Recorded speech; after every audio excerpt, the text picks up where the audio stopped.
George Garcia, kinakabahan ka na ba? Kasi may pumalag sa'yo mas bata sa yung attorney. Pero ang bottom line Kayo is, ngayon dyan, Chairman makinig George kayo. Garcia, pagkakataon mo to na patunayan ang iyong sarili. Legacy mo ito. Hindi ko alam kung ito ang una o huli mo bilang chairman ng COMELEC.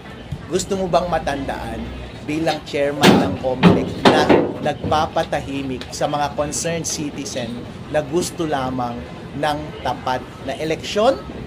Or gusto mo makilala bilang isang professional at mature na commissioner na nakikinig ng feedback, especially mula sa expert, at titignan mo yung sistema mo kung tama ba o mali. At kung tama, babaguhin mo.